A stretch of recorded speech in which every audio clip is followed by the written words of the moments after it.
용감한 토크쇼 직설 시작합니다. 먼저 주식시장 상황 살펴보겠습니다. 장현재 아나운서가 전해드립니다.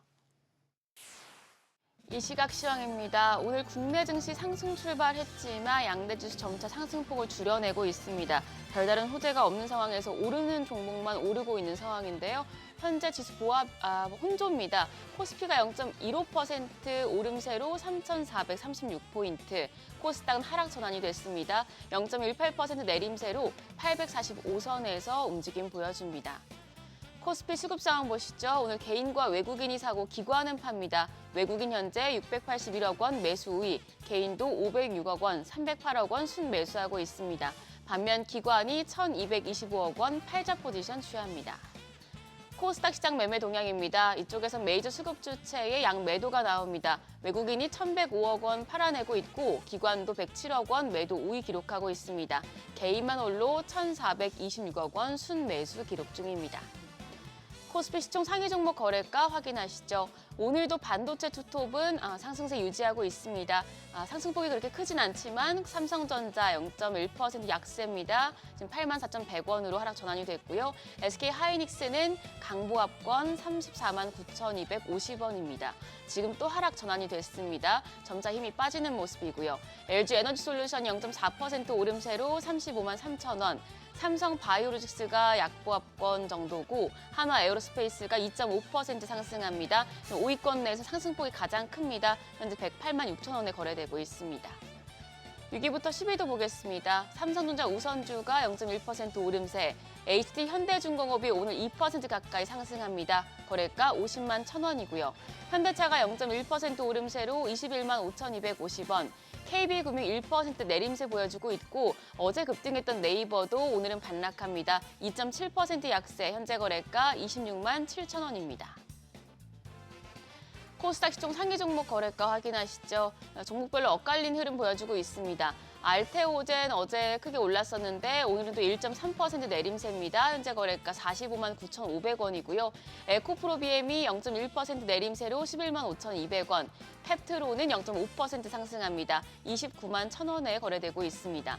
에코프로 약세입니다. 1%가량 하락하면서 4만 7,950원에 거래되고 있고요. 파마리서치가 2.59% 강세, 현재 거래가 59만 5,000원으로 집계됩니다.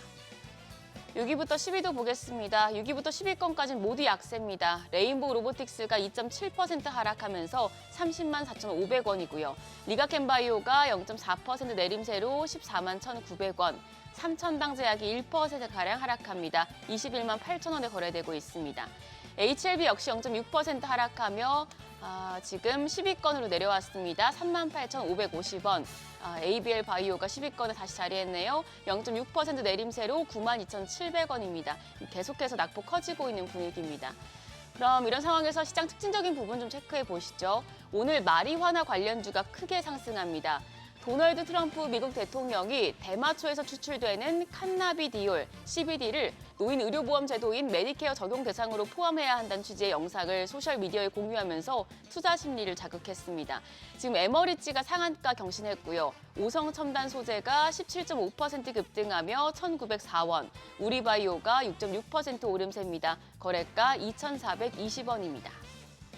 그리고 유리기판 관련주도 상승세 이어갑니다. 테슬라와 애플이 최근 유리기판을 준비 중인 제조사와 접촉해서 반도체 유리기판 도입을 타진한다는 소식이 전해졌는데요. 이 소식에 유리기판 관련주로 매수세가 몰리고 있습니다. 다만 상승폭 장중에 조금씩 줄여내고 있는 상황인데요. FNS테크가 3.7% 오름세로 12,380원, SKC가 2.4% 강세로 10만 1,600원에 거래되고 있습니다. HB테크놀로지 2.47% 오름세입니다. 현재 거래가 2,075원입니다. 환율 상황 좀 살펴보시죠. 오늘 외환시장 1,400원대에 출발했습니다. 9시 31분 기준으로는 1,402원 40전이었고요.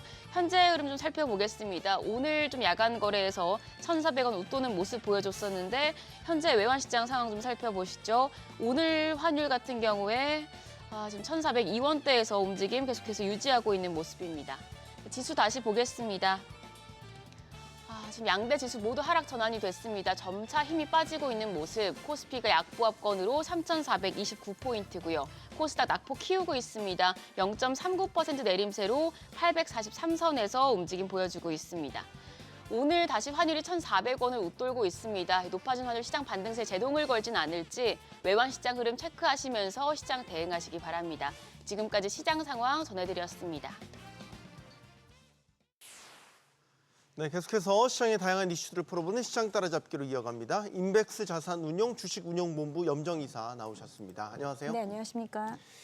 자, 어제 코스피가 반등했어요. 일단 장 초반 분위기 강세 출발을 하긴 했는데 상승폭이 점점 좀 꺼지네요. 네. 어떻게 보십니까? 네, 어제장에서는 이제 지난 금요일장에서 급락한 부분을 돌리려고 하는 어제는 반등 움직임이 나타났었고요. 오늘 같은 경우에도 이제 장 초반에는 코스피 중심으로 상승폭이 나타났으며 네. 특히나 반도체 투톱, 삼성전자와 SK하이닉스는 플러스로 시작을 했습니다. 지금 10시가 좀 지난 이 시간에는 두 종목 모두 하락으로 좀 전환을 하면서 코스피 지수까지 하락 전환했고요. 코스닥 같은 경우에는 장 초반부터 약세 흐름을 좀 보이다가 지금 0.4%대 하락 보여주면서 지금 시총 상위 종목도 대부분의 종목들이 지금 하락 움직임을 좀 보여주고 있고요.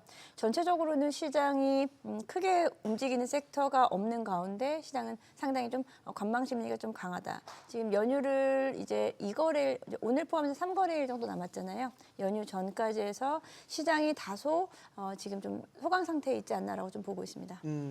일단 오늘 상승 출발했지만 상승폭을 줄여나가는 이유를 일단은 장이 흘러가는 흐름을 보면서 계속 파악을 좀 해봐야 될 것 같습니다.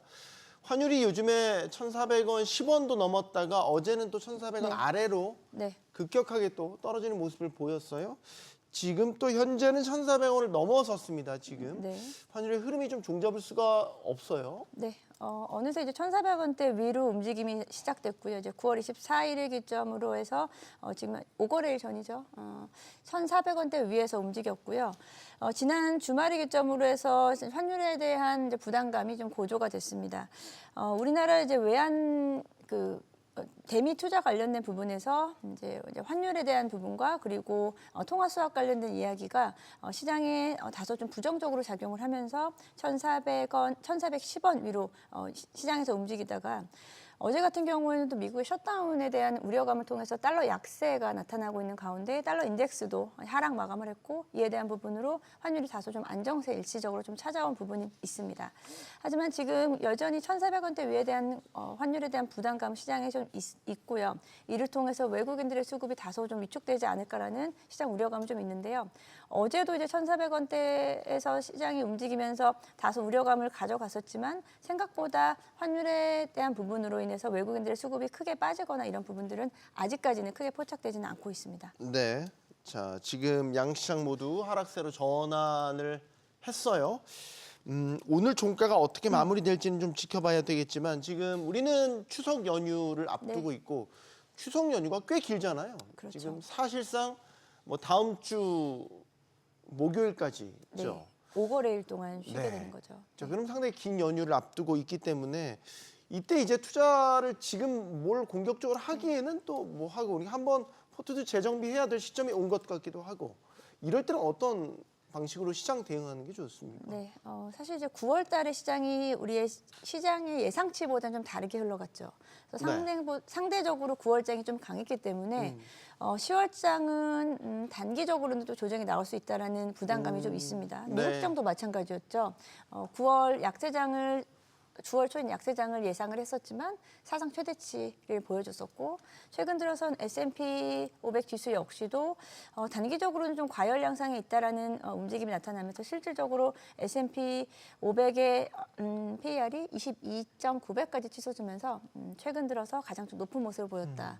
그렇게 되면 우리 시장이 쉬어가는 5거래일 동안 단기적인 또 숨고르기라든지 이제 추세적인 부분이 만약에 바뀐다라고 했을 때 부담감이 우리 국내 투자자들은 있을 수밖에 없고요. 그렇죠. 그러다 보니 실제로 개인 투자자뿐만 아니고요. 기관 투자자들도 전체적으로는 흐름을 일단은 좀 단기적인 차익 실현 가능한 쪽으로 차익 실현 가능한 쪽은 일단 좀 하고 가는 분위기가 아닌가라고 생각이 그럼 듭니다. 기관들도 이럴 때는 연휴 앞두고 예를 들어서 당연히 뭐 똑같겠죠. 뭐 차익 실현 할 거 다 해놓고 현금 비중 쌓아놓고 그 다음에 연휴 끝난 다음에 다시 그럴 수도 있죠. 예, 매수에 들어간다거나 그다음 네. 포지션을 정하는군요. 네, 최근에 이제 기관 흐름을 보게 되면은 기관들 역시도 9월달 들어서는 수급을 고르지 못한 모습을 보이면서 일정 부분은 또 차익 시장도 나올 수 있는 매도 물량도 나오고 또 특히나 이제 섹터별로 좀 다른 흐름을 좀 나타내고 있는데 섹터별로도 또 최근 흐름을 보게 되면은 삼성전자 같은 경우에는 이제 외국인들이 지속적으로 어제까지도 매수한 반면에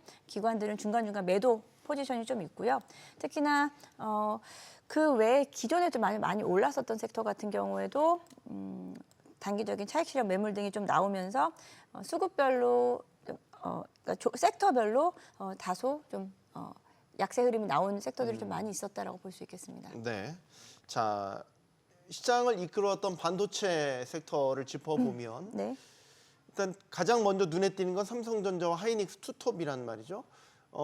지난주 마지막 거래일에서 크게 조정받았고 어제 또 반등했고 오늘은 또 소폭 조정입니다. 그러면 어떻게 봐야 됩니까? 이게 상승세에 다시 시동을 건 건지 아니면 차익 실현 혹은 신규 매수 매매 공방인 건지 증상을 어떻게 보십니까? 네. 아직까지는 본격적인 차익 실현 구간으로는 보지는 않고 있습니다만 네. 지금 삼성전자와 하이닉스가 다소 좀 엇갈린 수급 방향이 좀 나타나고 있어요. 네. 말씀드린 대로 삼성전자는 외국인들이 9월 내내 거의 대부분 순매수를 했던 반면에 SK 하이닉스 같은 경우는 외국인들이 9월 19일 이후로 전체적으로는 매도 포지션을 지금 취하고 있습니다. 예, 그리고 기관들도 마찬가지고요. SK 하이닉스는 단기적으로도 상승한 부분에 대한 차익 실현 매물이 일정 부분을 좀 소화하고 간다라고 좀 보면 될 것 같고요. 네. 삼성전자는 아직까지 그런 흐름을 포착되진 않았습니다만 말씀드린 대로 미국도 마찬가지고요. 단기적으로 AI 반도체 중심의 반도체 섹터들이 또 단기 강한 흐름을 보여줬기 때문에 여기서 쉬어갈 수 있는 움직임으로 인해서 오늘 더 다소 위축된 모습을 나타내고 있고요. 최근 반도체 투톱 외에도 소부장 종목들 중심으로 단기적으로 많이 오른 부분이 이제 어제부터 해서는 또 차익 실현 매물이 나오면서 오늘 소부장 대부분의 종목들은 지금 하락 전환을 한 모습을 나타냈고 일부 종목들 오늘은 반도체 소부장 쪽에서는 레거시 관련된 기존의 이제 범용 기판 관련된 종목들, 대덕전자라든지 코리아서키트 이런 종류의 종목들 중심으로 일부 상승한다라는 정도만 좀 특이점으로 찾아볼 수 있겠습니다. 최근 미국에서는 이제 의약품 관세 100% 네. 부과 이슈가 나왔고 반도체도 지금 이야기가 네. 조금씩 나와요. 미국으로 들어온 전자기기에 부착된 반도체에 대한 관세, 비례적으로 관세를 부과하겠다. 이런 방안들이 검토되고 있거든요. 그러면 이것도 어렵죠. 어떻게 봐야 될까? 전자기기에 부착된 칩의 가치에 비례해서 관세를 부과하겠다.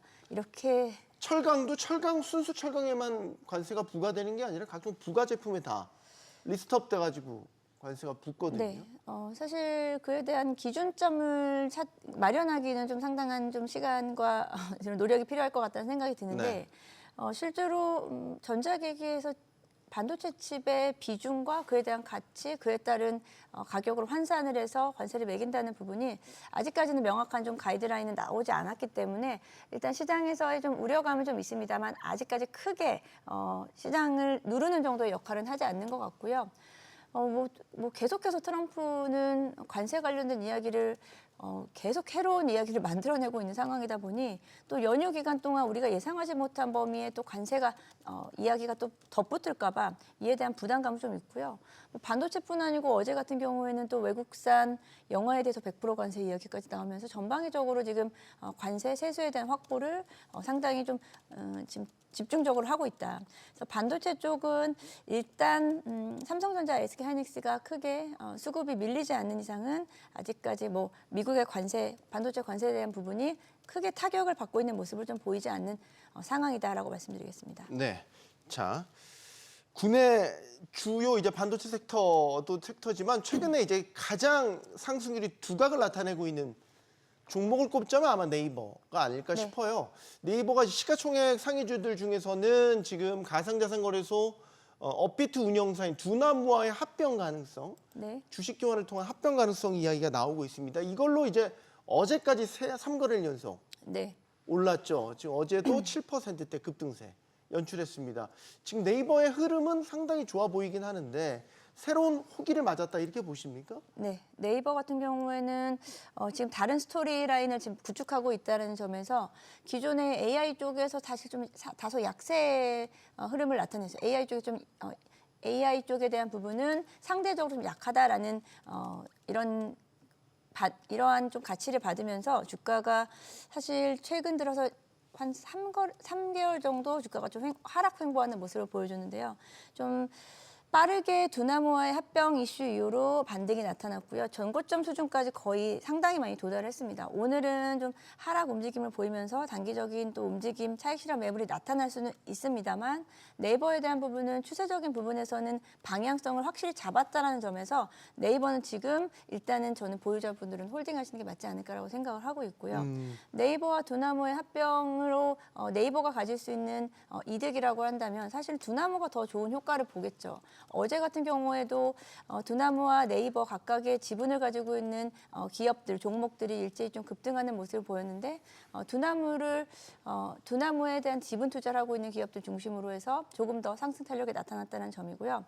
지금 포괄적인 주식 교환에 대한 이야기가 나오면서 두나무의 송채영 회장이 네이버의 실질적인 경영권을 가져갈 수 있을 거다라고 이야기가 나오면서 두나무 쪽, 물론 두나무는 지금 비상장이기 때문에 그 가치가 지금 우리가 주식시장에서 유가증권 시장에서 보듯이 좀 빠르게 반응은 하진 않고 있습니다만 네이버 그리고 두나무의 합병에 따른 앞으로의 시장 변화가 가장 중요한데 어제는 또 관련해서 스테이블 코인 관련주도 일제히 약간 상승을 같이 도모를 했습니다.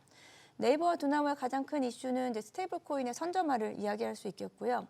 스테이블 코인 시장은 원화 스테이블 코인 시장은 아직까지는 법제화된 부분이 명확하진 않습니다만 은행권과 그리고 빈테크 관련된 플랫폼 그 기업들이 어디가 먼저 이 시장을 선점할 것인가에 대한 부분인데 일단은 시장에서는 시장을 선점하는 기업이 그에 대한 부분을 오랫동안 유지할 수 있을 거다.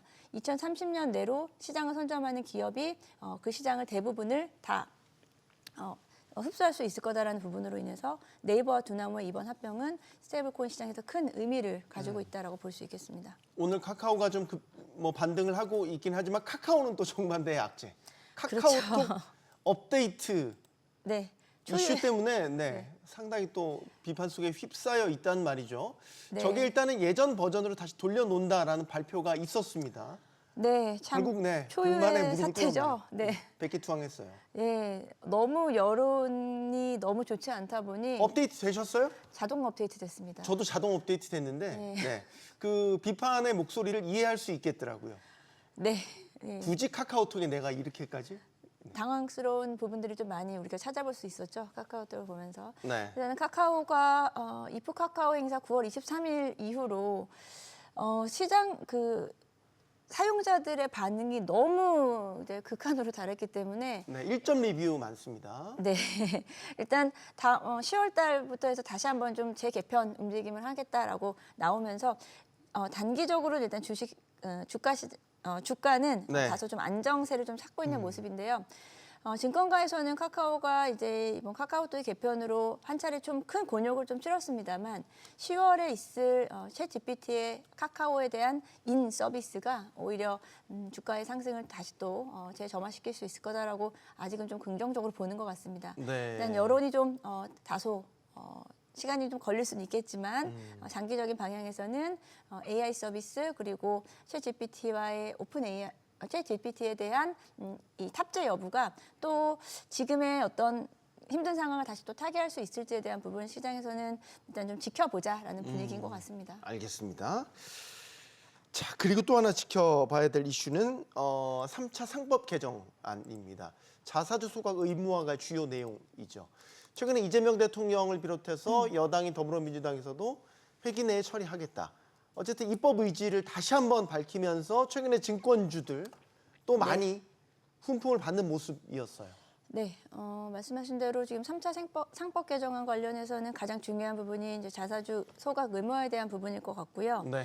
뭐 지금 시간차가 좀 있을 수 있겠지만 연내 처리에 대한 부분을 이야기하는 부분은 우리 코스피 시장이라든지 지금 주식 시장에 대한 밸류에 대한 정상화를 가져가기 위해서는 주주환원 관련된 그리고 이러한 상법 개정 관련된 부분에서 빠르게 좀 이루어져야만이 연말까지 이 상승 분위기를 좀 이어갈 수 있지 않을까라고 생각이 듭니다.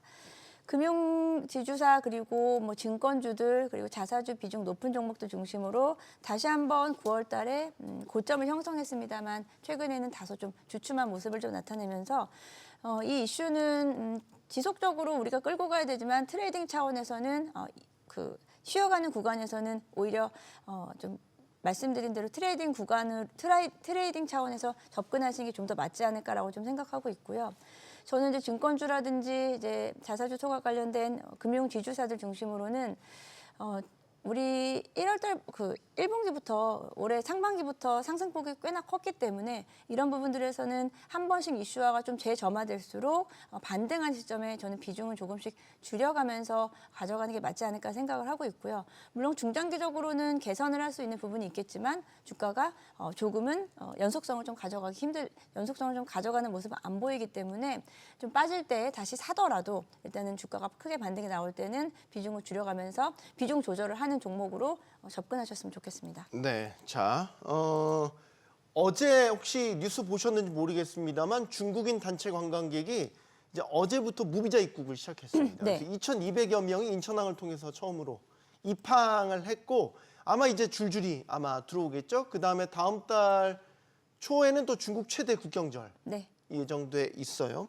자, 지금 국내의 뭐 유통업계라든지 관광업계가 이 유커 들의 이 예. 귀환에 굉장히 기대감이 큽니다. 아마도 주식시장에서도 관련주들이 움직일 것 같은데 어떻습니까? 네, 일단은 중국의 단체 관광객 무비자 입국 관련된 이슈로 인해서 일단 관련주들, 뭐 관광주들이라든지 뭐 카지노 관련주들 그리고 유통업체 관련주들은 일제히 9월달에 한 차례 상승을 했습니다. 네. 상승한 후 지금 다소 좀 주춤하는 모습을 좀 나왔고 일부 종목들은 단기적인 좀 조정에 나타났습니다만 어제 대대적으로 이제 언론에 나왔죠. 이제 본격적으로 이제 유커들이 입국하기 시작한다. 실제로는 이제 이번 주 후반이 되는 주말부터 해서 더 많은 입국객자가 나올 수 있겠죠. 그에 따라서 이제 이에 대한 부분은 3분기보다는 4분기 실적으로 반영되겠죠. 10월 달부터니까. 3분기에서 4분기로 이어지는 실적 관련주들은 지금 상당히 주가는 긍정적이라고 좀 보고 있고요. 관련해서 일단 먼저 말씀을 드리면 유통주를 중심으로는 최근에는 면세라든지 그리고 백화점 관련주들이 상당히 흐름이 좋습니다. 현대백화점 같은 경우에는 9월 달 이후로 주가 상승률이 거의 뭐 20-30% 이상 됐고요. 네. 지금 뭐 신세계라든지 최근 이제 면세점 관련주도 최근 흐름도 좋고 관광주들이라고 하면은 뭐 기업들도 있겠지만 최근의 흐름이 가장 좋았던 것도 카지노 종목들이었습니다. 카지노 관련해서는 롯데관광개발, GKL, 파라다이스 세 종목을 꼽을 수 있는데요. 말씀드린 대로 이미 좀 선반영된 부분이 있었어서 한 차례 차익 실현 구간이 있었습니다. 지난주에는 롯데관광개발을 비롯해서 GKL, 파라다이스 일제히 다 하락 조정을 좀 받았고요. 오늘 다시 한번 또 어제 뉴스를 타고 반등하는 모습을 나타내고 있는데요.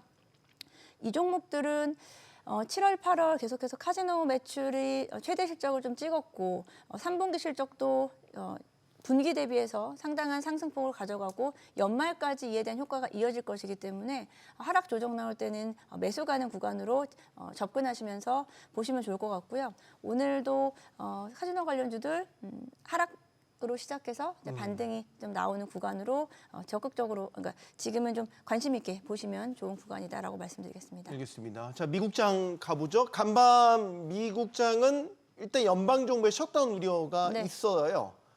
가능성이 좀 있죠. 그럼에도 불구하고 지수 자체는 지금 이틀 연속 올랐습니다. 특히 이제 또 좀 부진했던 AI주들, 엔비디아를 필두로 해서 빅테크들이 좀 올랐어요. 이건 네. 어떻게 해석하십니까? 네, 뭐 지난주만 하더라도 파월 의장이 주식시장 주식 상당히 고평가 발언 이후 단기적으로 또 하락이 나왔습니다만 이 부분은 상당히 좀 상승으로 돌려내는 모습을 보여주면서 시장은 여전히 일단은 가고 보자라는 움직임이 강한 것 같습니다.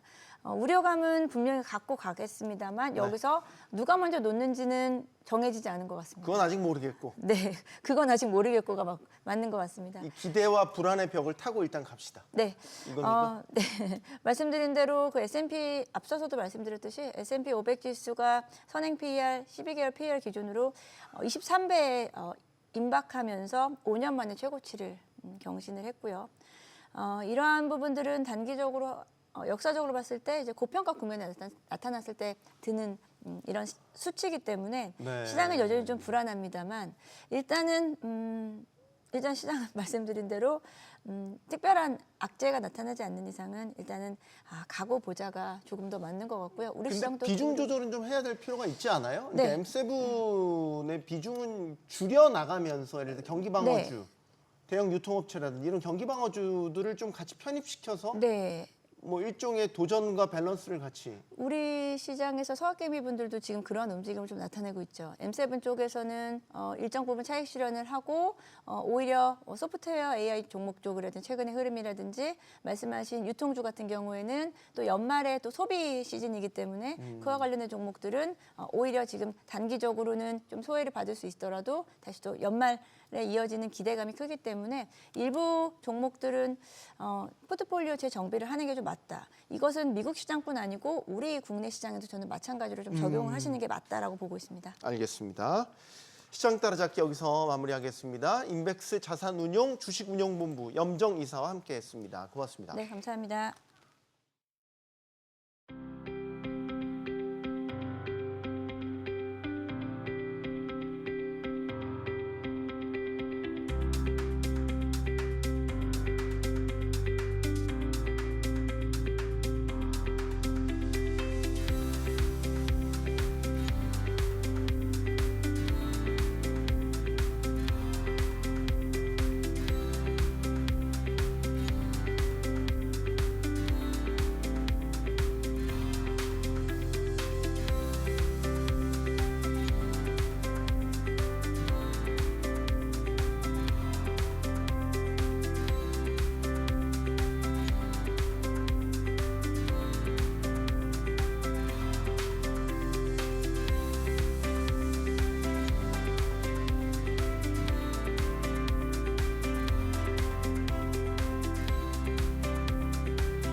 국가정보자원관리원 대전 본원에서 화재가 발생하면서 전산망 마비 사태가 벌어졌습니다.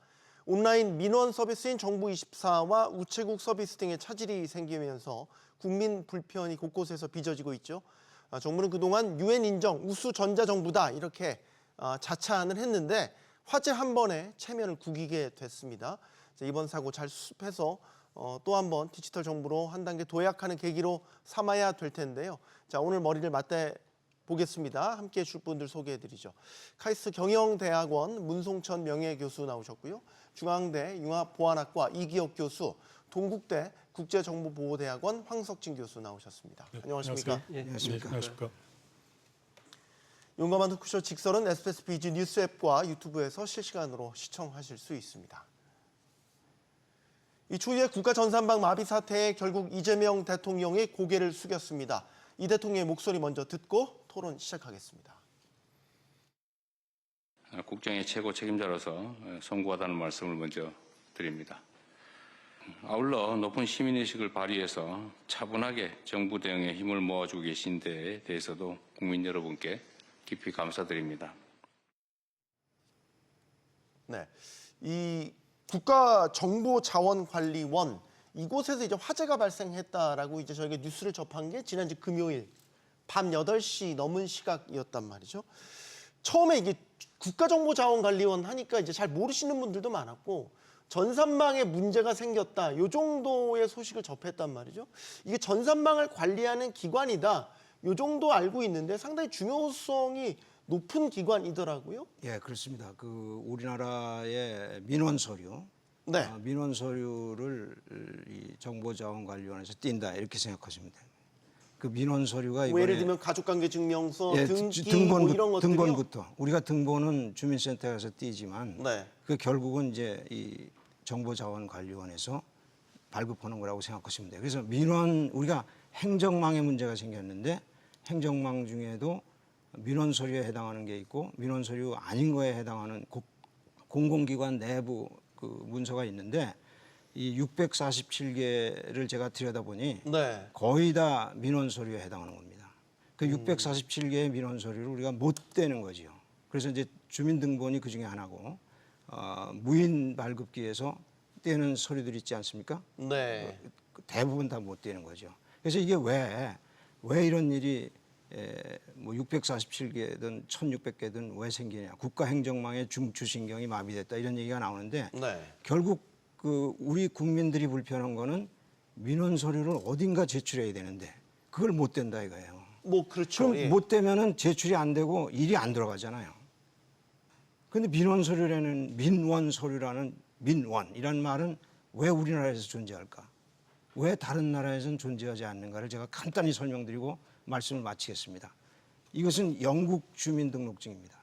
네. 앞에는 사진이 있고 뒤에 주민번호가 46자리에 그 밑에 세 줄로 돼 있는 예, 게 46자리의 주민번호가 있는데 네. 외울 수도 없기 때문에 정부가 보관만 하고 있고 민간에게 통신사나 금융사에게 허용도 안 하고 사용을 허용 안 하고 못 쓰게 하고 있어. 쓰면은 범법 행위가 되는 것이. 그렇기 우리는 때문에 예를 주민등록번호 16자리. 우리는 말이 16자리지 사실은 뒤에 7자리거든요. 앞에 6자리는 다 알잖아요. 생년월일이니까. 뒤에 7자리는 외워. 저도 군에 갔다 왔습니다만 군번이 8자리였어요. 네.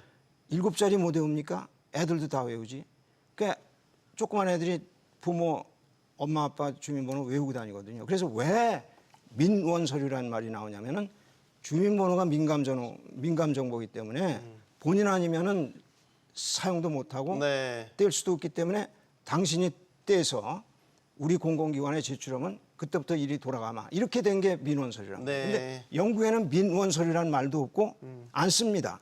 안 쓰기 때문에 화재가 나든 뭐 폭탄에 맞든 사고가 나도 국민들은 불편한 게 없어요. 무슨 얘기인지 아시겠어요? 네, 네. 저희는 이제 민원을 우리가 제기를 직접 해야 되기 때문에 우리는 이제 불편을 겪는 거고. 자, 이 국가정보자원관리원이 사실 2년 전에 2023년에도 전사망 마비 사태가 일주일 동안 벌어지면서 그때도 사실 도마 위에 올랐던 기관이에요. 그때도 아마 기본적인 장비 관리가 되게 안 된다고 질타를 받았던 곳이란 말이죠. 이번에 화재가 발생을 했어요. 예. 같이 마비가 된 건 똑같은데 원인이 다르죠. 그때와 지금을 비교해 보신다면 뭐가 같고 뭐가 다른 겁니까? 일단은 뭐 대국민 서비스가 안 되는 큰 불편점이 있었고요. 그다음에 공통점이 있고 차이점이 있고 그다음에 또 반복된 문제가 이렇게 있을 것 같습니다. 네. 공통점이라고 하면은 일단은 서버라든지 서비스 관련된 부분에 단일 지점에서 서비스가 됐다는 거, DR이 안 됐다는 거죠.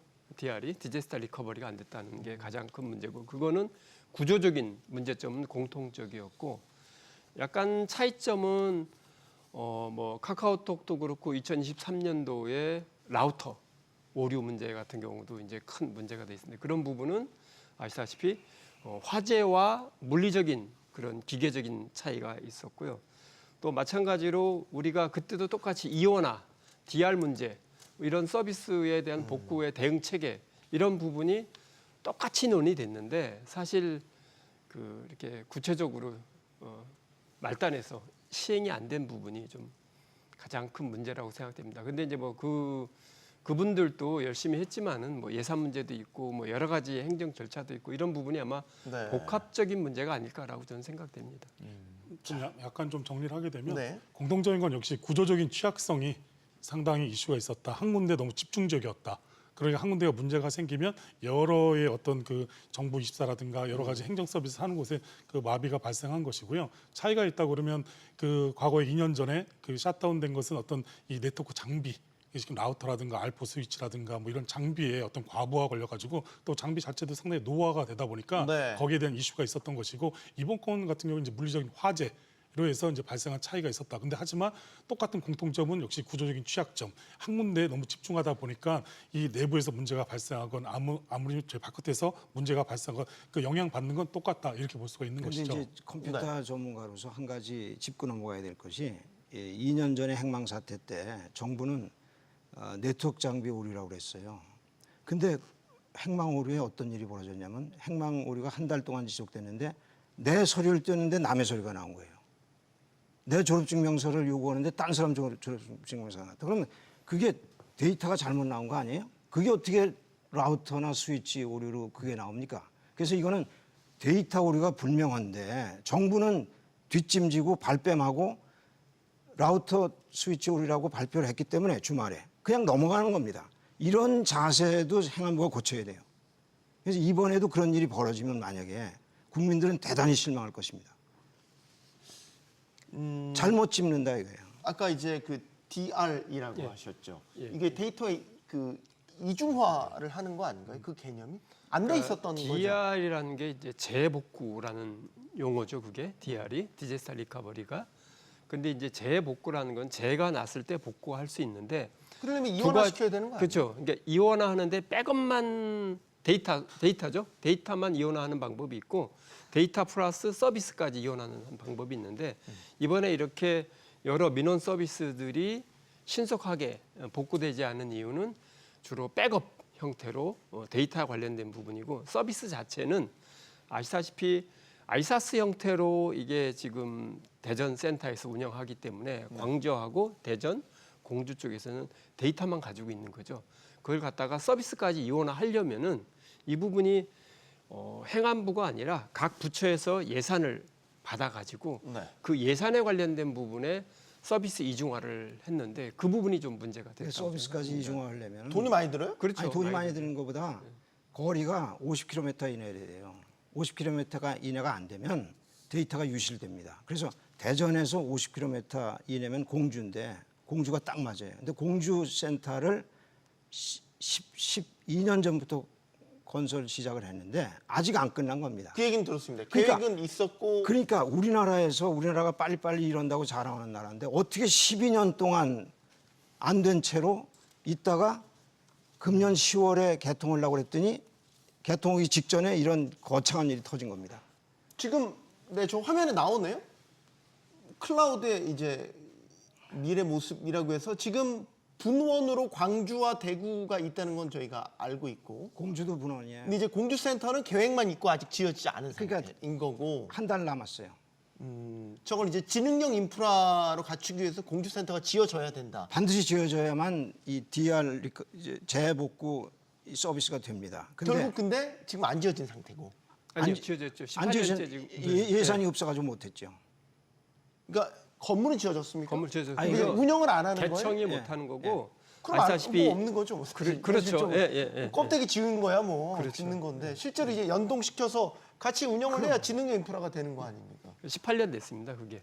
너무 18년 오래됐다는 동안 생각이 지금, 드네요. 이해가 오래된 좀 안 부분이죠. 되네요. 2013년부터 아니 2008년도에 이제 계획을 잡아서 그 실질적으로 준공이 들어간 거는 2012년부터 해서 지금 현재 뭐 13년 정도 이렇게 된 거거든요.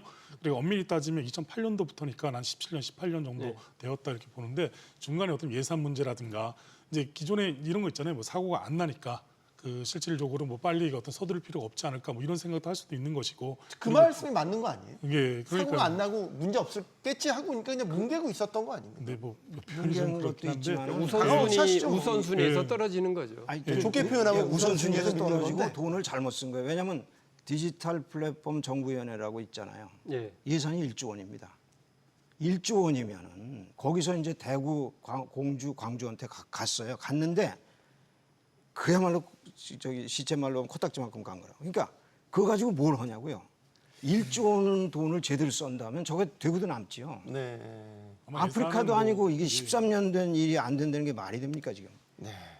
화재 영상 당시 이제 영상을 좀 보여주시면 좋겠는데 이것도 문제. 그렇게 돈이 없어요? 우리나라가 이게 있어요. 있는데 보증 기한이 10년이 지나서 사실 교체 권고를 받은 배터리를 이상 없다고 해서 계속 쓰다가 이번에 화재가 난 거거든요. 그것도 이해가 안 돼요. 그러니까 우리의 예산 규모나 특히 이런 전자정부에 쓰이는 예산이 10년 된 배터리도 교체 못할 정도인가? 라는 의문도 갖고 있어요. 네.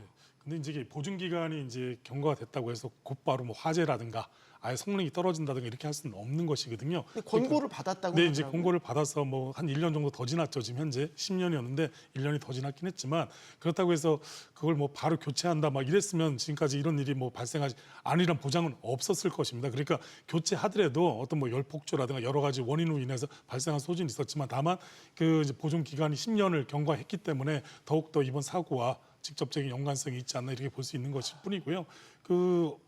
만약 그런 공고를 받았으면 그 전에 어떤 예방적 교체라든가 이런 작업을 지속적으로 했다 그러면 사고를 훨씬 더 미연에 막을 수 있는 개연성이 높지 않았나 이렇게 생각이 됩니다. 네, 제가 볼 때는 이제 그런 부분 유지 보수라든지 워런티 기간이 끝난 게 문제가 아니라고 오늘 또 아침에 일찍 나왔더라고요. 그래서 배터리가 폭발을 했는데 전원을 끈 게 국가에서 확인해 보니까 3시간 후에 전원을 껐다. 3시간 후에요? 예. 그래서 그래서 3시간 동안은 전원이 계속 켜진 상태. 그렇죠. 그러니까 배터리 이게 불이 지금 났는데도? 국가에서 확인해 봐야 되겠지만은 그 유지 보수 그러니까 워런티가 끝난 거 사용 기간이 끝난 것만 가지고 지금 얘기할 게 아니라 네네. 과연 그 안에서 운영하는 오퍼레이터들이 제대로 매뉴얼대로 작동해서 전원을 바로 차단했는지 이 2차 폭발 때 더 컸다고 하더라고요. 네, 그런 부분도 이제 아마 수사나 이런 걸 통해서 나올 것 같습니다. 그래서 뭐 단순히 이게 뭐 유지 보수 기간이 10년, 사용 기간이 10년 이거 가지고 현 상태에서는 지금 얘기하기가 곤란할 것 같습니다. 지금 말씀하신 부분은 사실 이제 정부 측 의견과는 좀 배치되는 부분이 있어요. 정말 이거는 예. 수사를 통해서 명확하게 명명백백하게 밝혀져야 되는데 제기되는 의혹만 들으면 문제가 상당히 많다라는 거는 우리가 인지할 수 있겠죠. 왜 굳이 이게 권고라고 하니까 강제 사항은 아닌 것 같아요. 네. 그럼 내부 가이드라인에 써도 문제는 없는 건데 네, 네. 처벌받을 조항은 아닌 건데 네. 10년이 지난 거를 굳이 왜 이걸 권고 수준으로 그냥 계속 쓸까? 어떤 제일 중요한 뭐 관리 부실이 좀 문제가 되지 않을까 지금 계속해서 그렇게 보여집니다. 그러니까 네. 서두에도 말씀드린 것처럼 사고가 나지 않았고 멀쩡하잖아 뭐 이런 식의 어떤 생각이 있을 수도 있는 것이기 때문에 꼭 10년이 지났다고 해서 못 쓴다 이제 이런 것보다는 10년하고 1년이 더 지나서 11년 정도 지났지만 그 기존에 이제 어떤 관리를 철저히 한다든가 그리고 예상 교체 시점에서 교체를 제대로 해줬으면 아무래도 이런 사고를 좀 더 미연에 방지할 수 있는 계기가 되지 않나 이렇게 볼 수도 있지만 꼭 10년이 지났다고 해서 이 배터리 성능이 떨어진다 이렇게 단정하기 좀 한계가 있지 않을까 근데 이렇게 이게 보여집니다. 기본적으로 제 생각에는 이런 사회 인프라 관련된 부분은 좀 원칙을 지키는 게 중요하지 않을까라는 생각이 들어요. 그래서 네. 10년이라는 그 유효 기간이 지났으면은 좀 앞으로는 가능한 그 원칙대로 좀 교체를 하는 게 맞지 않을까. 우리가 이런 거 가지고 뭐 10년이 됐니, 11년이 됐니 이런 거 가지고 이렇게 얘기 안 하는 게 오히려 더 네. 기본에 충실하자 이게 제 생각이에요. 그래서 교체 주기라든가 어떤 상태에 대한 모니터링을 철저히 해야죠. 그래서 그 제조 일자가 있고 실질적으로 그 사용 연도가 있으면 사용 연한이 있으면 그거에 맞춰 가지고 조치를 했어야 되는 것입니다. 그런데 그 아마 외관상으로도 뭐 멀쩡하다 뭐 이런 식의 어떤 무슨 판단을 해서 그런 결론을 내렸는지 모르겠지만 네. 아무래도 전반적인 이제 관리 부실이 이번 기회에 어떤 도마에 좀 오르지 않을까 이렇게 보고 있습니다. 이거 아니 그러니까 결과적으로 보면 배터리 아끼려다가 배터리 값 아끼려다가 국가 전산망이 다운되는 이런 일이 빚어진 거니까 하나 좀 짚고 넘어가야 될 거는 일단 정부 측 입장을 설명드리겠습니다. 6월 점검에서는 문제가 없었다라는 입장이 나왔고 말씀하셨던 배터리 전원 차단에 대한 문제는 정부 입장은 배터리의 전원을 차단한 후에 작업을 하는 게 맞다라는 정부 입장인 거고 소방 화재 보고서상에는 신고 접수 후 3시간 후에야 전원 차단을 했는데 이거는 이제 그 건물 전원을 차단했다라는 의미인 걸로 일단 소방청 입장은 나오고 있지만 이것도 역시 차후에 화재 원인 조사 과정을 통해서 명명백백이 좀 밝혀져야 될 부분이 아닌가 싶습니다. 자, 계속해서 가보도록 하죠. 그런 것도 문제더라고요. 보니까 서버와 서버 사이 이격거리 같은 게 최소한의 이격거리가 있어야 되는데 서버의 간이 60cm 한 요 정도 되나요? 그러면 서버도 계속 열을 발산하고 각종 그 배터리를 포함해서 장치들이 다 결합되어 있는 건데 이격거리가 너무 좁은 거 아닌가라는 생각이 들고요. 이게 이제 안에는 계속 냉방 가동을 해서 열을 식히는 그런 네네. 작업들이 있잖아요. 제일 중요한 건 지금 서버의 간격, 뭐 배터리와 서버의 간격 이게 중요한 것이 아니라 네. 그 숫자가 중요한 게 아니라 격리를 해야 되는 거예요. 원래 배터리하고 서버는 분리해가지고 격리해서 갖고 있어야 되는 것이고 그 제일 중요한 건 그 배터리가 실질적으로 아무래도 열 폭주라든가 열에 상당히 민감한 소지가 상당히 많기 때문에 네. 그 어떤 그 화재 저항벽을 별도로 만든다든지 아니면 그 옆에 어떤 이 스프링클러라든가 이런 부분을 도입해가지고 그 철저하게 메인 서버하고 좀 분리해 놓는 게 이게 원래 그 표준이거든요. 근데 그 배터리하고 서버를 같이 놨으니까 둘 다 얼마나 뜨겁겠어요. 그러니까 애초부터 이게 거리에 대한 이슈가 아닌 겁니다. 그러니까 그 뭐 예를 들면 뭐 안전거리 뭐 유지가 실질적으로 이슈가 될 소지는 있겠지만 네. 그 원래부터 배터리하고 서버는 분리해가지고 그 운영을 했어야 되는 것이 정답인 것이죠. 지금 5층 전산실 화재가 난 곳입니다. 네네. 설명을 해주세요. 이제 배터리와 서버 사이의 간격이 60. 근데 이제 가운데 어떤 별도의 물리적인 네. 그 화재 패키징 저항벽. 장치 이런 네네. 것들은 지금은 없어 보이네요. 네네. 저런 네, 상태로. 사실은 이제 이번에 그 작업이 서버와 배터리를 분리하기 위해서 작업에 들어간 겁니다. 그래서 분리는 이동시켰다는 거예요? 예, 이 배터리를 이동시킨 거죠. 그러니까 UPS, 이 UPS의 PS는 이제 파워 서플라이고 U는 uninterruptible, 그러니까 무중단 전원 장치에 사용되는 배터리에서 화재가 난 겁니다.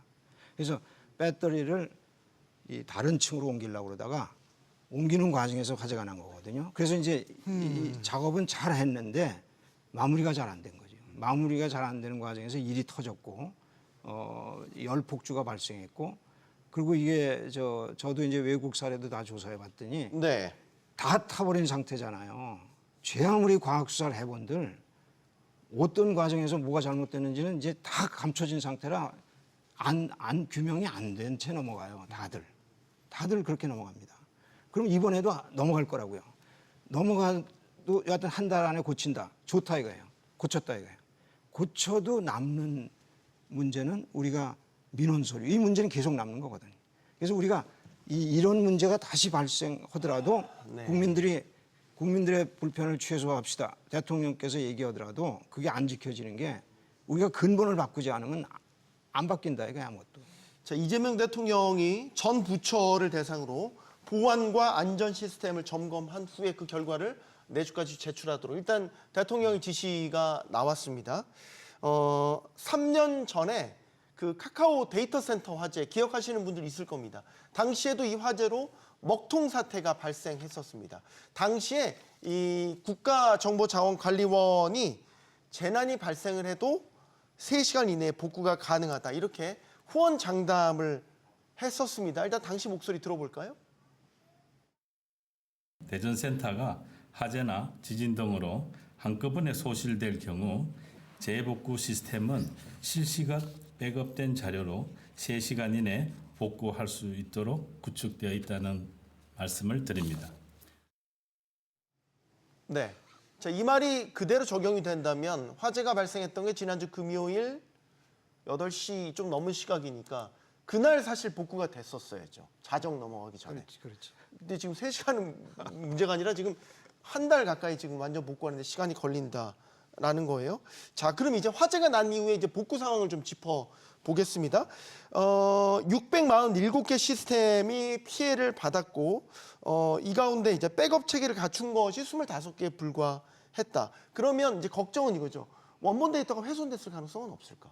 여기에 대한 건 어떻게 보세요? 일단은 백업이 그 4단계로 이루어지는 것 같습니다. 현재. 네. 그래서 이제 1, 2단계는 매일 데일리 백업을 받고 그다음에 3, 4단계는 이제 한 달이나 일주 단위를 받는데 저도 일요일 날 강의 자료 때문에 그 법령집을 계속 좀 보려고 검색을 했더니 법령집 검색이 안 되더라고요. 그래서 이런 거 같은 경우는 아마 한 달에 한 번씩 네. 백업이 그럼 뭐 되겠- 자주 바뀌는 예, 건 아닐 테니까. 그래서 제가 보기에는 데일리로 백업 받는 것 같은 경우는 뭐 데이터 소실은 없을 것 같고 아마 주기적으로 일주나 한 달 쪽 이렇게 백업 받는 부분은 일부 아주 적게 소실이 될 가능성이 있다 이렇게 말씀드릴 근데 것 이제 같습니다. 중요한 건 다 매일 백업 받기 때문에 데이터 훼손은 이 경우에 없습니다. 그건 뭐 거의 단언한다고 얘기할 수 있고 데이터 훼손이 문제가 아니고 이제 이중화 문제 이런 쪽으로 가야 돼요. 그러니까 왜냐하면 이제 이중화가 우리가 한다 그러고 말로만 했고 3시간 이내에 복구된다 그러고 사실 그 헛된 말을 저렇게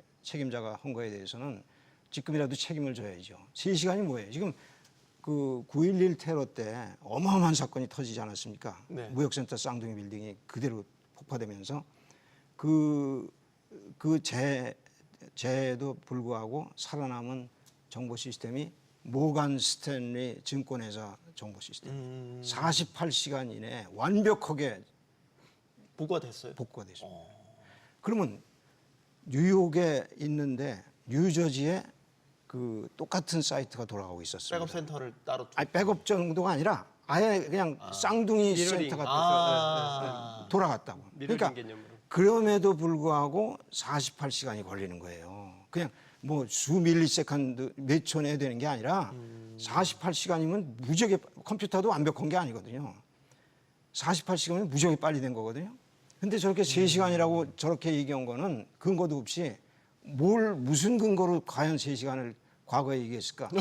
저건 대단한 그 범죄 행위입니다, 사실은. 좀 어이가 없다는 생각도 근데 들어요. 지금 어이가 그 없죠. 한 647개 중에서 한 85개는 지금 복구가 됐다고 그래요. 근데 그 중에서 이제 1등급 같은 경우에는 35개 정도가 있는데 그 중에서 이제 20개 정도가 복구가 됐고 나머지가 이제 기다리고 있는데 아마 말씀하신 것처럼 데이터 훼손이라든가 이런 부분은 생길 소지는 있습니다.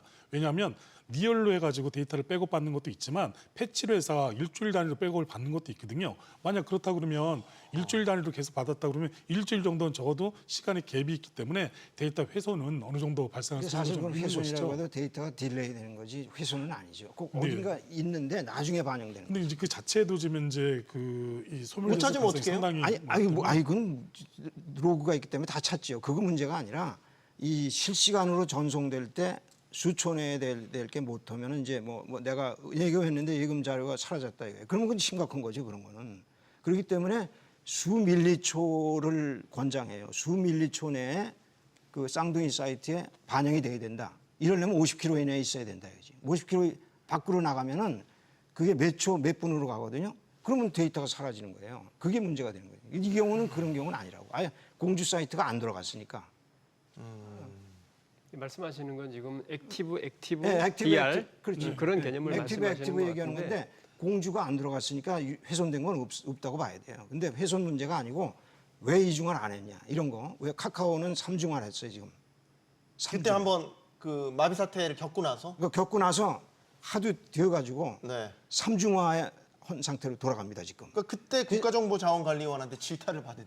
그러니까. 이제 이중화 안 했다. 네. 이중화 지금 본인들이 지금 이중화를 안 해놓고서는 지금 근데 사실 남만 지금 그게 예산 문제이기 때문에 그렇게 만만하게 볼 수도 없는 거예요 사실은. 그때 이제 그 행안부에서 민간 기업에 대해서는 재난 관리 의무를 부여했죠. 그렇죠. 부여해서 이제 그렇게 그리고 아까 본인들은 말씀하신 정작 대로 본인들은 안 상중하까지 하고서는 간 본인들은 거죠. 네. 민간한테만. 본인들은 의무화가 안 하는 상태로 지금까지 와 있는 거예요. 아마 이제 공고는 있었는데 어떤 실행이 좀 부족했다 이렇게 이제 판단할 수 있을 것 같습니다. 너무 이제 어차피 사고는 지금 발생한 것이고 향후에 이제 이런 일 기원해서 어떤 식의 어떤 리질런스 회복력을 갖고 있을 것이냐에 대한 이슈가 지금 계속 있기 때문에 아마 그런 쪽에 방점을 찍어서 다시 한번 전반적으로 점검한다고 오늘 또 뭐 대통령께서 이렇게 말씀하셨기 때문에 그 전반적인 부처가 그런 부분을 다 감안해 가지고 종합적으로 점검을 하지 않을까 지금 그렇게 보여집니다. 이번 네. 기회에 그 인프라, IT 인프라에 대해서 좀 제대로 좀 성찰하고 우리가 이제 미래 이런 버추얼 월드하고 리얼 월드가 같이 공존하는 시대에 이 IT 인프라에 대한 부분을 그 제대로 이렇게 다시 보는 그런 계기로 삼는 게 아마 중요한 그런 네, 그렇죠. 교훈점일 것 같습니다. 욕 좀 먹어야죠. 네. 뭐 저희가 좋은 말로 이렇게 애둘러서 얘기할 필요 뭐 있겠습니까? 이렇게 지금 국민들이 큰 불편을 겪고 있는데 참 시간이 있었고 분명히 시간이 있었고 한 번 또 지적을 당했고 민간한테 이렇게 하라고 얘기해놓고선 정작 공공이 안 했으니 이거 참 어떡합니까? 자, 현실적으로 어떻게 그럼 이제 복원되는 과정을 한번 짚어볼게요. 아까 공주센터는 지어놓고 운영은 안 한다고 했죠. 근데 이제 분원이 있잖아요. 광주나 대구. 그럼 이제 여기에서 예를 들어서 이제 시스템이 돌아가도록 만들 수 있는 겁니까? 지금 화면 나오네요. 그러니까 그 대구랑 광주. 돌아가고 있어요. 분원에. 그럼 그게- 이걸 통해서 완벽하게 지금 복구할 수 있는 겁니까? 못하죠. 못해요? 50km 저게 수백 킬로 떨어져 있기 때문에 안 돼요. 저거는 공주만 되는데 공주가 안 들어갔으니까 그건 안 되는 겁니다. 그럼 지금 어떻게 정상화한다는 아니, 그러니까 거예요? 정상화하는 거는 대구하고 광주에 이제 옮겨서 대전 거를 대구로 옮겨서 아예 옮겨서 아예 옮겨서 정상화하겠다는 거예요. 그게 한 달 걸린다는 게 그래서 걸려요. 그러니까 일부 마- 시스템에 맞는- 대해서는 그 행안부가 대구 센터에 클라우드 관련된 민간 클라우드 센터를 구축해놨어요. 전산 기계실을. 네. 글로 이제 한 4주 걸린다는 그렇죠. 그런 보도가 대구가 있죠, 제일 사실은. 만약에 네. 이전하더라도 대구가 제일 빨리 끝날 수가 있어요. 제가 대구를 잘 아니까 대구 네. 제가 매주 가서 아는데 대구가 적합한 장소인 건 맞아요. 근데 뭐 2주라고 그러는데 지금 한 달로 봐야 됩니다. 그러니까 한 달 걸릴 것 같다라는 정부의 공식 입장은 네. 나오긴 나왔어요. 너무 많이 걸리는 시간 많이 걸리는 거 아닌가 싶은데. 또 2주라고 나왔어요 오늘. 그러니까 또 이제- 2주래요? 예, 2주라고 근데 그러는데 정부도 지금 예측이 계속 바뀌어요. 말이 지금 바뀌니까 이것도 사실 혼란스러워. 그럴 수밖에 없죠. 뭐 지금 뭐 뭐 제가 기존에 이제 그 많은 서비스가 한 군데 너무 집중돼 있다 보니까 이제 이런 부분을 좀 더 분산시키고 단일화하는 뭐 여러 가지 어떤 이슈가 있기 때문에 시간이 생각보다 좀 많이 걸리지 않을까 이렇게 예상을 했던 것이고 오늘 발표는 뭐 2주 이렇게 얘기했지만 제가 봤을 때는 2주는 좀 더 걸리지 않을까 지금 그렇게 보고 있거든요. 그리고 뭐 대구라든가 광주 아까 말씀하신 것처럼 대전하고 한 50km 내에 있는 이제 공주가 가장 적격인데 기존에 이제 많은 서비스가 너무 한쪽에 너무 몰려 있었기 때문에 그 자동적으로 대체가 되지 않는 이런 경우가 상당히 있지 않았나 이런 생각이 듭니다.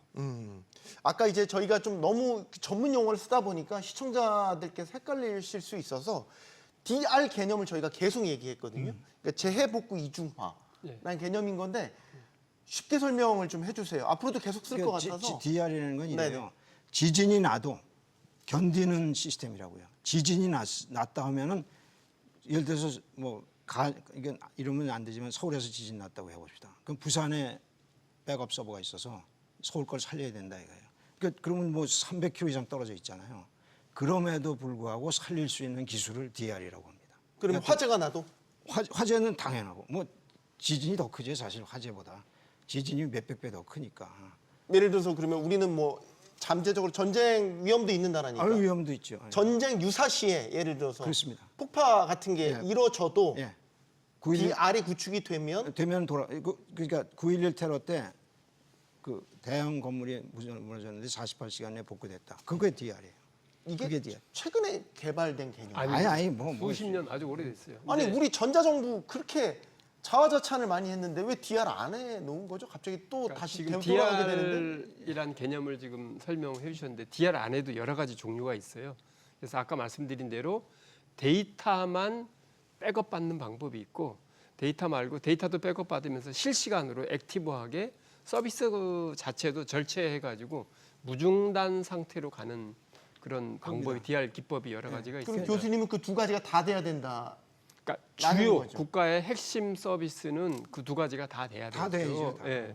그다음에 이제 뭐 좀 마이너한 거, 좀 약간 좀 그런 부분은 뭐 굳이 액티브 DR을 할 필요가 없고 데이터만 백업 받고 좀 일정 기간 지난 다음에 서비스가 구현돼도 불편함이 좀 적게 될 그럴 걸 구분을 아마 해서 그렇게 운영이 돼야 될 것 같습니다. DR만 이제 나오는 것이 아니라 이제 자동 페일 오버라는 게 있습니다. 그건 또 뭡니까? 예, 그러니까 약간 용어가 이제 IT 네. 용어가 계속 나와서 그런데 DR은 이제 재복구에 대한 시스템이고 이제 예. 페일 오버는 뭐냐면 이게 다운되면 자동으로 다른 쪽에서 가동이 되게끔 예, 하는 거예요. 그렇죠. 우리가 이제 쉽게 얘기하면 액티브 건물이 개념이죠. 정전되잖아요. 네. 정전되면 밑에 자가 발전기에서 그 정전한 것을 인식하지 못하게끔 같이 틀어주는 역할 뭐 이런 부분이 있다 그렇게 보시면 될 것 예를 같아요. 들면 반도체 공정 같은 네, 경우는 그런 게 도입이 예, 예. 되죠. 그러니까 자동 페일 오버 그래서 한쪽이 다운되는가 문제가 있어서 어떤 제 기능을 못 할 때 다른 쪽에서 제 기능을 할 수 있게끔 하는 이런 게 이제 페일 오버라고 하거든요. 거기에 이제 플러스해서 재복구, 그래서 DR 이런 게 이제 어울려져야지만 이제 조치가 되는 거라고. 일반인들이 보시기에는 뭐 쌍둥이 서버라고 다 페일오버든 뭐든 다 같은 걸로 보시면 됩니다. 그렇게 왜냐면 너무 어렵게 나가면 안 되니까 쉽게 생각하면은 무정지 작동되게 돼 있다. 예, 예, 맞습니다. 좌우지간 그렇게 돼 있다 이거죠. 이렇게 저희가 화려한 개념을 얘기했는데 저희는 적용 안 됐다는 거 아닙니까? 결론적으로. 돈 때문에. 글쎄요. 우리가 세계 10대 경제 국가인데 아무리 그러니까 세입이 이제 줄었다고 해도 그 정도를 못할 전자정부 정도인가. 세계 전자정부 랭킹이 뭐 유엔이라든가 OECD에서 나오는데 우리나라 그 사실 행안부가 자랑하는 게 뭐냐면 항상 1등 아니면 2등이에요. 1등 아니면 2등하고 이번에는 이 1등을 뺏겼어요 덴마크한테. 뺏겼는데 뺏겨도 2등이거든요. 근데 1등, 2등이 중요한 게 아니라 거기는 뭐 이런 재해복구도 포함이 안 되고 항목에 국민들이 생활 속에서 IT 기술을 얼마나 활용하게끔 정부가 장려하냐. 이거 가지고서 등수 매기는 거예요. 거기서는 우리 따라올 데가 없죠. 사실 우리가 IT 강국이라는 게 그래서 IT 강국이라고 일반인들이 알고 있는 거거든요. IT를 생활 속에 쓰는 거는 한국 못 따라와 이런 그 자부심이 있잖아요. 그게 1등한 건 맞아요. 그러나 이런 아이템들이 들어가 있지는 않다는 거를 행안부에서도 아는데 알면서 이제 우리가 지금 1등하고 있지만 이런 거 앞으로 더 잘하려면 이런 걸 준비해야 돼 이런 게 있잖아요. 그걸 안 했다는 겁니다. 알면서도 안 했다는 거예요. 알면서도 안 한 거지. 그러니까. 정말 능력이 없어 못한 건지 모르겠지만 그 정도면 타 부처한테 이관해야 되는 거 아닙니까? 그렇게 십수년째 못할 정도면 그만하겠습니다. 죄송합니다. 자 그러면 이제 좀 정리를 해보죠. DR 그러면 아까 말씀하셨던 그런 시스템을 갖추려면 그러면 지금 아까 계속 얘기하셨던 공주센터가 정상화되면 가능한 겁니까? 이걸 설명해 주세요. 가능한 거예요. 예. 100% 가능해져요. 공주가 지금 지어놓고 운영 안 하고 있으니까. 그럼 이번 기회에 문을 열어야겠네요. 열어야죠. 연결시켜야겠네요. 네, 네. 그거는 얼마나 걸릴까요? 많이 하려면. 아니 지금 뭐 여는데 금년에 예산 배정한 게 공주 예산 배정한 게 97억 원밖에 안 된대요. 97억이 아니라 970억 정도 배정해서 돌아가게 만들어야죠. 돌아가게 만들고 지금 대전께 대구로 가잖아요. 그럼 대구로 가면은 대구하고 대전이 50km가 됩니까? 안 되지. 또 문제가 존재하는 거예요. 이게 영속적으로 문제가 존재하는 겁니다. 네. 안 풀리는 거죠. 안 풀리는.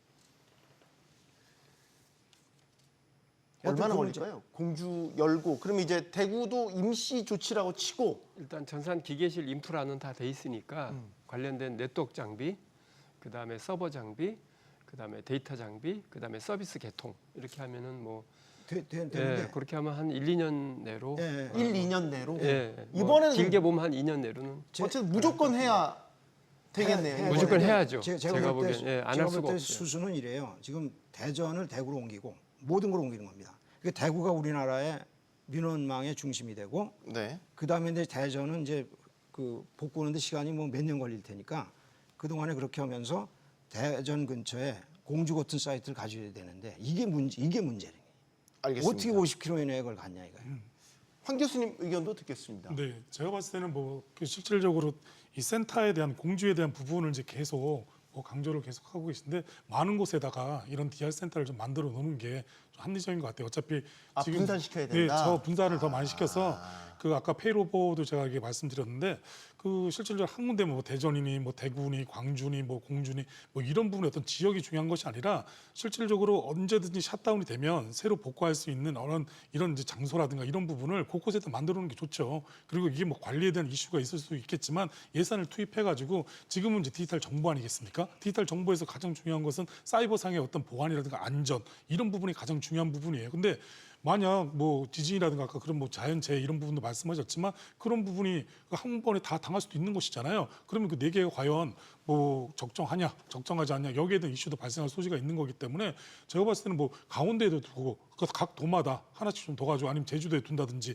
뭐 이런 식으로 좀 배치를 더 그 많이 확보시켜가지고 이런 사고가 발생했을 때 언제든 즉각 그러니까 이 샷다운이라든가 어떤 장애가 발생했을 때 가장 회복을 빨리 하는 건 뭐냐면 사용자가 그런 부분을 인식하지 못하는 겁니다. 정말 장애가 됐다, 발생이 그렇죠. 됐다. 그게 이런 가장 인상적인 부분을, 거죠. 그게 가장 인상적인 거예요. 그러니까 그 장애란 것은 단순하게 뭐 1분만 장애가 돼도 장애라고 인식을 하는 것이고 지금처럼 뭐 몇 시간이 걸려서 이렇게 하는 것도 장애가 똑같이 인식이 돼요. 다만 그 간격을 얼마나 줄일 수 있느냐가 이게 가장 중요한 거거든요. 그렇기 때문에 그 뭐 공주냐 대구냐 광주 이게 중요한 것이 아니라 이런 기반 시설을 좀 더 많이 만들어서 인프라를 좀 더 구축하고 우리 디지털 정부로서 표방할 수 있는 이런 위치로 가는 것이 중요한 것이지 꼭 그걸 갖다 뭐 공주에다 해야 된다, 근데 대구에다 현실- 이런 거보다는 좀 더 많이 건설을 해서 조치하는 공주에 게 나을 지금 것 같습니다. 지어놨으니까 그것도 그러니까 활용하고 공주 얘기를 하는 거거든요. 현실적으로 한 분씩 드릴게요. 잠깐만. 현실적으로 이 데이터 센터 하나 만드는 걸 해보면은 원전 하나 짓는 거고 비슷해요. 이게 10년 안에 안 돼요. 그렇기 때문에 각 도마다 있다는 거는 대단히 이상적인 얘기입니다. 그게 거의 불가능한 얘기고 지금 있는 것들을 어떻게 활용할 수 있는가 연구하는 게 오히려 더 현실적인 나이. 네, 아니 그러니까 지금 있는 걸 활용을 하고 실질적으로 거의 부족할 수가 있으니까 좀 더 많이 늘리는 것을 검토해야 된다. 이렇게 당연히, 말씀드린 거죠. 근데 이걸 원전이랑 비교하는 건 맞나요? 원전은 사실 이제 위험 시설이기도 하고 기피 시설이기도 한데 뭐 이것도 저 슈퍼컴퓨터 기상청에 슈퍼컴퓨터 돌아가는 센터 한번 가보신 적 있으세요? 그 컴퓨터가 직접 본 적은 없습니다. 컴퓨터가 얼마나 방대하고 아주 뭐 비행기 날아가는 소리 납니다. 하여튼 뭐 열, 뭐 소음, 뭐 말도 못해. 그걸 시켜야 되고 슈퍼컴퓨터라는 게 그렇게 돌아가서 지금 날씨가 예보되는 거예요. 그냥 뭐 조그만 컴퓨터 가져오는 게 아닙니다. 무지막지한 컴퓨터를 쓴다고요. 근데 여기 데이터 센터도 그런 컴퓨터예요. 급이 우리가 생각하는 급이 아니란 말이에요. 근데 이 정도의 화재로 이렇게 전산망이 마비되는 사태를 보면 그래도 해야 되는 거 아닌가라는 생각이 드는데 해야죠. 해야 되는데 우리가 이상적이진 않더라도 준 이상적 정도로는 시스템을 그래서 이제 갖춰놔야 하려고 돼요. 공주를 만들어 놨는데 진행이 안 된 거죠, 사실은. 예. 예. 이게 근데 황 교수님 말씀은 공주로도 이제 안 될 것 같고 아예 지금 아까 이번에 문제가 된 467개의 서비스를 네. 이번에 그러니까 대전에 다 집중화돼 있다가 이번에 네. 난리가 난 거니까 그걸 좀 더 분산시킬 필요가 예를 있는 들면 거죠. 뭐 3분의 1 네. 정도로 150개씩 네, 그렇죠. 나눈다든가. 지금 뭐 647개의 어떤 그게 다 다운돼 가지고 지금 문제가 지금 계속 발생이 되고 80몇 개가 복구됐다고 하지만 그 원래 그걸 분산해서 갖고 있었으면 거기만 문제가 되면 그 사이트만 그 해당 이용자 이용할 수 있는 그 부분만 조치가 됐었던 거 아니겠습니까? 문제가. 네. 근데 실제로 그걸 너무 단위나 집중적으로 하다 보니까 계속 이슈가 발생하는 거니까 아마 용량에 대한 이슈가 있다 그러면 그걸 좀 분산해서 가져갈 필요가 있는 것이죠. 지금 뭐 아까 제가 서두에 뭐 각 도마다 이거는 좀 너무 많이 진전된 얘기긴 하지만 그래도 지금의 세네 군데에 너무 의존하는 것보다 적어도 네다섯 군데 해서 좀 더 많이 분산을 좀 시킬 필요가 있는 것이고 데이터의 양은 앞으로 시간이 지나면 지날수록 훨씬 더 많아집니다. 그럴 수뿐이 없는 구조거든요. 네. 뭐 그렇다고 그러고 또 지금 AI 관련해서 상당히 이슈가 지금 상당히 많이 되고 있죠. 정부도 또 AI에 대해서 예산도 상당히 많이 확보하고 이런 상황이긴 하지만 제일 중요한 건 데이터에 대한 관리라든가 이런 부분이 뒷받침이 돼야지 AI도 훨씬 더 그 효능을 더 발휘할 수 있는 이런 부분이기 때문에 그 단순하게 뭐 공주냐 대구냐 광주 이런 부분을 해서 특정한 지역을 갖다 언급하는 것보다 좀 더 많이 그 기반 시설을 좀 더 많이 하는 것이 이런 사고를 대비해 가지고 어떤 데이터도 분산해서 갖출 수 있는 것이고 그리고 또 그 이용자 측면에서는 이게 정말 장애가 발생했는지 안 했는지 이런 부분을 인식하지 못하는 정도로 우리는 그 처음에 뉴스가 저번 주 이제 금요일이죠. 금요일날 그 국정자원에서 그 화재가 났다 그랬으면 뭐 그럴 수 있다 이렇게 생각했는데 갑자기 가서 보니까 뭐 ATM기 비슷한 곳에서 무인 자동 발급기에서 그 주민등록 등본도 출력이 안 되고 인감증도 출력이 안 되고 이게 왜 그러지? 알고 보니까 이 국정자원에서 대부분의 어떤 서류를 다 메인 핵심으로 다 관리하고 있었던 거잖아요. 네. 그러다 보니까 말이 안 되는 것이죠. 예. 자, 이번 화재가 발생하고 전산망이 이제 무너지게 되면서 실질적으로 많은 피해들이 발생하고 있는데 그 중에 하나가 금융 서비스 이용 못 하신 분들 많아요. 그게 이제 요즘에 이제 모바일로 많이 거래들을 하시기 때문에 모바일 신분증 같은 것도 이용하셨던 분들은 예를 들면 금융 서비스도 안 되고요. 병원 가서도 모바일 신분증 열려고 했더니 안 열려가지고 집에 가서 다시 신분증 가지고 와서 이러신 분들도 있고요. 근데 이제 이해가 안 되는 게 모바일 신분증 그때 새로 서비스를 하면서 블록체인 기반이라고 했거든요. 블록체인은 분산 원장이잖아요. 예. 중앙 집중식 아니잖아요.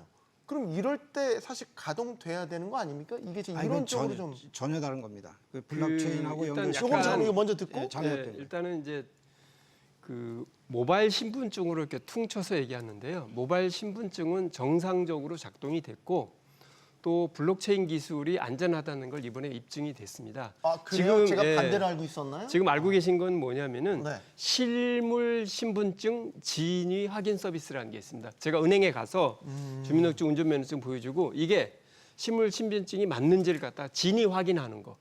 네. 예, 그거 하고 두 번째는 뭐냐면 행안부 안에 모바일 신분증 신규 발급 서버가 있었어요 이번에. 네. 예, 그래서 말씀드린 대로 모바일 신분증이 블록체인으로 돼 있는데 안 된 게 아니고 모바일 신분증 신규 발급 그 다음에 실제로 은행 갔을 때 실물 신분증 우리 카드 실물 신분증 진위 확인 서비스가 안 된 겁니다. 그래서 그거를 좀 잘 이렇게 퉁쳐서 얘기하다 보니까 다른 모바일 거를, 신분증이 안 됐다고 이렇게 말씀하셨는데 결과적으로 블록체인 기술은 기술적으로 증명이 됐고 무정지 안전성이 확인됐다라고 보시면 될 것 같아요. 이게 기술적으로 되게 세세하게 따져봐야 돼요. 예. 근데요, 뭐, 예. 이제 저 같은 일반인 입장에서는 어쨌든 진위 확인 안 되면 서비스 이용 못 한 거잖아요. 그러니까 그거는 실물 확인증. 네. 실물. 이 은행 가서 진위 확인해서 거기는 모바일 그다음 신분증하고 약간 서비스를 다릅니다. 해주는데 서비스가. 진위 확인이 안 됩니다. 그럼 저는 어쨌든 서비스 이용 못 한 거거든요. 그렇죠. 예, 예. 국민들은 이용 못 하는 거죠. 그러니까 이게 약간 이제 블록체인 알겠는데 블록체인이 나한테 무슨 유용이 있냐 이런데 안 되면 뭐 예를 들면 이제 그런 생각이 드는 거예요. 쉽게 얘기하면 저기- 이제 블록체인 자체의 어떤 문제가 아니라 운영한다든가 접속하는 이 인프라 자체가 문제가 있기 때문에 아마 그래서 화면에 나오는 것처럼 이렇게 접속했을 때 안 되는 그런 부분은 블록체인 자체의 문제는 아닙니다. 그냥 인프라 자체 운영하고 어떤 검증하고 접속하고 매핑하는 이런 쪽에 이제 이슈가 있기 때문에 아마 그래서 접속이 안 됐던 것이지 블록체인 자체에 어떤 문제가 있다 이렇게 보기는 단정한 좀 한계가 있다 이렇게 볼 수 있을 것입니다. 네. 자, 모바일 신분증은 어떻게 보면은 잘 이용했기 때문에 오히려 안전성이 입증된 거죠, 사실은. 그래서 알겠습니다. 이제 그렇죠. 사실 제가 질문을 드리기 위해서 일부러 아니 잘하셨는데 사실 이제 제가 그 1982년에 클라우드라는 말을 만든 사람 중에 하나입니다. 제 문 교수님이요? 예, 박사과정 동료 2명과 어. 박사과정 학생 3명이 만든 말인데 클라우드가 4단어의 그 약자거든요. 근데 마지막 D만 설명. D라는 게 distributed. 그건 무슨 얘기냐면 같은 데이터를 사본 형태로 중복 저장해라. 이게 사고 나면 딴 데 거 가져오면 되니까. 네. 이런 그 분산 저장, 중복 저장의 원리입니다. 그래서 클라우드의 D가 분산 중복 저장인데 블록체인은 참고로 말씀드리면 지금 쌍둥이 정도가 아니라 거기는 수십억 개의 노드가 들어가고 수십억 개의 지점의 컴퓨터가 동시에 작동되고 모든 원장을 수십억 개 사이트가 똑같이 가지고 있습니다. 네. 그러니까 데이터 유실은 없죠. 그런 기술이 사실 클라우드인데 우리가 정부가 클라우드 기술에 근접하는 철학을 가지고 있지 못한 거예요. 사실 그 아쉽네요. 클라우드의 사상을 살리지 못한 거죠. 문 교수님을 비롯해서 관련 동료 연구자들이 클라우드란 용어 자체도 만드셨는데 사실 클라우드의 핵심 기술이나 서비스는 지금 미국 빅테크들이 다 그렇습니다. 가지고 있잖아요. 네. 그 여하튼 참 뭐 아쉽네요. 제가 미국에서 이렇게 한국 출장 오는 사람들이 제가 어떤 사람인지 알면은 아 당신이 미국 발전 시켜준 사람인데 이러면서 깜짝 놀라는 경우도 있거든요. 근데 여하튼 우리가 더 잘할 수 있는 기술도 있어요. 근데 이제 이번 사태로 인해서 오히려 클라우드로 좀 많이 가자라는 가야 돼. 그런 일이 오히려 더 역효과가 날 수가 있어요. 어떤 의미에서? 왜 그러면 안 그러냐면 되죠. 아까 지금 금방 앵커 선생님께서 말씀하신 대로 지금 클라우드 서비스 AWS니 뭐 다 미국 거 아닙니까? 네. 지금 우리 전자정부 같은 경우도 대구에 지금 민간 클라우드 서비스 운영하고 있고요. 그래서 실질적으로 잘못하다가는 결국은 미국 기업만 사실 먹여 우리 아직 살리는 공공 부문은 그 안 넘어가죠. 예, 해외 기업, 예, 예, 미국 기업한테는 개방 안 하고 있고 개방 그렇죠. 압력을 받고 있긴 하죠. 예. 계속해서 열려고 지금 미국 기업들은 노력을 그렇죠. 하고 엄청 있고, 압력이 통상 네. 압력이 들어오죠. 지금. 온갖 이제 압박을 하고 있는데 이런 부분들은 사실 이제 기술 주권 독립성이라는 측면에서는 따져봐야 되긴 하는데 어쨌든 이번 사태로 클라우드의 필요성은 더 커진 거 아닙니까? 그러니까 그게 어디서 오든지 이걸 떠나서 어쨌든 클라우드는 게 가상화 작업이잖아요. 그러니까 본원이 닫혔을 때 가상화가 돼 있으면 일종의 백업 역할을 할 수 있다는 개념으로 저는 이해를 하고 있는데 맞습니다. 한 교수님. 근데 데이터 이중화라든가 뭐 실질적으로 클라우드 이번 사태를 통해서 가장 이제 핵심적인 단어로 떠오른 것이 아닌가 이런 생각이 드는데요.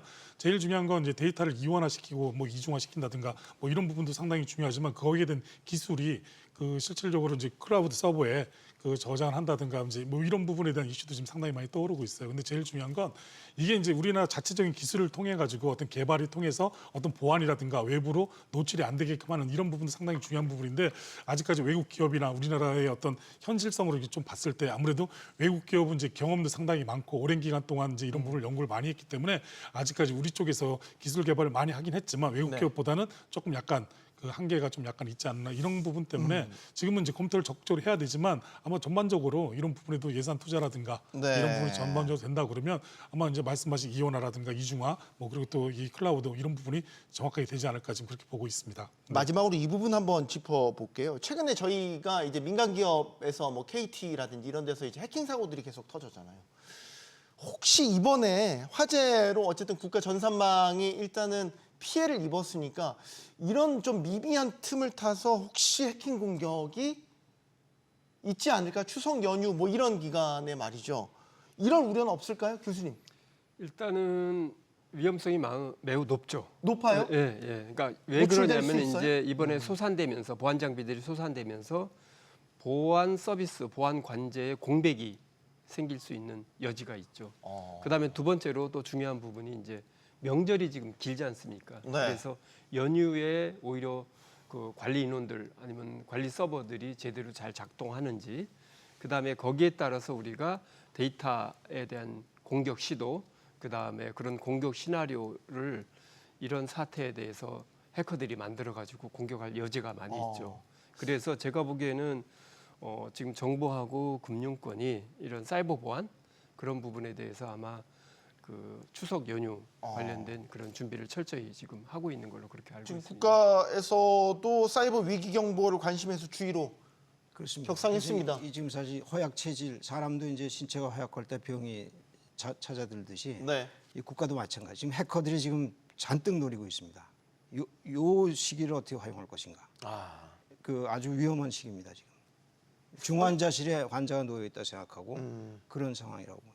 황 교수님 어떻게 대비해야? 근데 지금은 이제 제일 중요한 건 그 최대한 방어를 좀 높이고 노출을 좀 줄이는 이런 단계로 가야 될 것입니다. 뭐 아까 우리 교수님께서도 말씀하셨지만 연휴 기간이 좀 길고, 그리고 또 지금은 이제 여러 가지 뭐 SKT 사태부터 촉발이 돼서 뭐 그 SKT 사태, 예스24, 뭐 거기다 KT, 거기다 또 다시 롯데카드, 거기다 또 이 그 국가정보 이 자원관리원까지 이런 식의 계속 발생이 되다 보니까 아무래도 이제 디지털 세상에서 해킹에 대한 공포감이 상당히 많이 퍼져 있는 이런 상황이에요. 특히 그러다 보니까 제일 중요한 건 뭐 개인이 상당히 조심하는 부분도 있지만 정부 차원이라든가 기업 차원에서도 네. 좀 더 다시 한번 점검을 좀 해보고, 그리고 이 말씀드린 것처럼 방어는 제일 높은 수준의 방어를 유지하면서 예. 노출은 최대한 좀 낮추는 것이 가장 합리적인 방법이 아닐까 이렇게 생각이 됩니다. 알겠습니다. 네, 한마디 더 첨언을 드리면 네. 사실 이제 보안 전문가들이 보는 게 한계가 있어요. 실제로 그 서버단부터 서비스단까지 전체적으로 서비스를 만든 사람들이 있고, 그 인프라도 구축하고 소프트웨어도 구축한 사람인데 그 뒷단에 이제 보안이 들어가거든요.